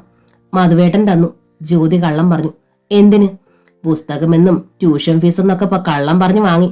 തൽക്കാലം അരി വാങ്ങാനും കുട്ടികൾക്ക് പാല് വാങ്ങാനും ഇത് ഉപകരിക്കും. എന്താ? ജ്യോതി. ഭാമയ്ക്ക് ആ സ്നേഹ വായ്പിൽ കണ്ണ് നിറഞ്ഞുപോയി. യാത്ര പറയുമ്പോൾ ജ്യോതിക്കും കണ്ണ് നിറഞ്ഞു പോയിരുന്നു. ഞാൻ ഇനിയും വരും ഭാമേട്ടത്തി, ഇതിലും വലിയ തുകകളുമായി. പോരെ? ജ്യോതി നടന്നു. പോരാടാൻ ഉറച്ചു തന്നെ. ഭാമയ്ക്ക് കണ്ണീരിന്റെ മറവ് കൊണ്ടോ നോട്ടുകൾ പോലും കാണാൻ പറ്റാതായി. ഉള്ളം കയ്യിൽ ആ നോട്ടുകൾ മടക്കി പിടിച്ചുകൊണ്ട് ഭാമയൊന്ന് തേങ്ങി. ഭർത്താവ് മറ്റൊരുത്തിയെ തേടി പോയിരിക്കുന്നു. ഭർത്താവിന്റെ പെങ്ങളും അമ്മയും കൂടെ പോയിരിക്കുന്നു. 2 കുഞ്ഞുങ്ങളെയും കൊണ്ട് താൻ ഒറ്റയ്ക്ക് ഇവിടെ. തന്നിലെ കുറവും അവളിലെ മികവും എന്താണ്? താൻ പ്രസവിച്ചത് പെൺകുട്ടികളെ, അവളുടേത് ആൺകുട്ടി. അതാണോ? ഏതായാലും ഒന്ന് മനസ്സിലായി. സ്നേഹം പിടിച്ചു വാങ്ങാവുന്നതല്ല. തല്ലിപ്പഴുപ്പിച്ചാൽ പഴം ശരിയായി പഴുക്കില്ല. താനെ മൂത്ത് പഴുക്കണം. അതിനെന്താണ് വഴി? കണ്ടെത്തണം. ഭാമ കയ്യിലിടുന്ന നോട്ടുകൾ ഒന്നുകൂടി നോക്കി. എന്നിട്ട് അതുമായി അകത്തേക്ക് തിരിഞ്ഞു. കുഞ്ഞുങ്ങൾ 2ഉം അകത്തുണ്ട്. അപ്പോഴാണ് മുറ്റത്തൊരു ഓട്ടോറിക്ഷ വന്നു നിന്നത്. ഭാമയ്ക്ക് ഒരേ സമയം ആഹ്ലാദവും അന്താളിപ്പും തോന്നി. കയ്യിൽ കുറെ പുതിക്കെട്ടുകളുമായി അച്ഛനും അമ്മയും. നീനുവിനെയും കൊണ്ട് താൻ അന്ന് പോന്നതാണ്. തനിക്കിവിടെ സുഖമാണെന്നാവും അച്ഛന്റെ അമ്മയുടെയും ധാരണ. പക്ഷേ ഒറ്റ നോട്ടത്തിൽ തന്നെ ഭാസ്കരൻ മാഷും സരോജവും കണ്ടെത്തി മകളുടെ കോലം. എന്താ ഭാമയത്? സരോജം സങ്കടത്തോടെ മകളുടെ തോളിലേക്ക് പിടിച്ചു. നിനക്ക് എന്നാ പറ്റിയടി? വല്ല അസുഖവുമായിരുന്നോ? ആ, ഭാമ ഞരങ്ങി. എന്നിട്ട് എന്താടി ഒന്നറിയിക്കാഞ്ഞത്? ഞങ്ങൾ ജീവിച്ചിരിപ്പുണ്ടായിരുന്നല്ലോ. ഭാസ്കരൻ മാഷിന് ദേഷ്യം വന്നു. നീ പോന്നിട്ട് ഒരു വിവരം അറിയാഞ്ഞിട്ട് വന്നതാ ഞങ്ങള്. ആ, അതൊക്കെ പിന്നെ പറയാം. കുഞ്ഞുങ്ങൾ എന്തേ? സരോജം തിടുക്കം കൊണ്ടു. അകത്തുണ്ട്, നീനു ഉറങ്ങുവാ, അനു കളിക്കുന്നു, ഭാമ പറഞ്ഞു. സരോജം തിടുക്കത്തിൽ അകത്തേക്ക് കയറി അനുവിനെ കോരിയെടുത്ത് ഉമ്മ വെക്കുന്നതിനിടയിൽ തൊട്ടിൽ ഉറങ്ങിക്കിടക്കുന്ന നീനുവിനെ ഉറക്കം തെളിയാതെ തന്നെ ഒന്ന് താലോലിച്ചുകൊണ്ട് അന്വേഷിച്ചു. എവിടെ ജ്യോതി? കോളേജിൽ പോയോ? ആ. മധുവിന്റെ അമ്മയോ? ഭാമ വിളറി. എന്തു പറയും? കള്ളം പറഞ്ഞു നിൽക്കാനാവുമോ? പറയടി, അവരെന്തിയേ? നിന്നെയും പിള്ളാരെ തനിച്ചാക്കിയിട്ട് എവിടെ പോയതാ? മറുപടി ഹൃദയം നൊന്തുള്ള ഒരു കരച്ചിലായിരുന്നു. ഒരുപാട് സങ്കടങ്ങൾ തടുത്തു നിർത്തിയിരുന്ന ചിറ പെട്ടെന്ന് പൊട്ടി തകർന്നതുപോലെ ഭാമ സരോജത്തെ കെട്ടിപ്പിടിച്ചു. ഭാസ്കരൻ മാഷും ഒന്ന് വിരണ്ടുപോയി. ഏട്ടത്തി എന്ന നോവലിന്റെ ഈ ഭാഗം ഇവിടെ പൂർണ്ണമാവുകയാണ്. ഈ നോവൽ നിങ്ങൾക്ക് ഇഷ്ടമായെങ്കിൽ ലൈക്ക് ചെയ്ത്, ഷെയർ ചെയ്ത്, സബ്സ്ക്രൈബ് ചെയ്യണേ. താങ്ക്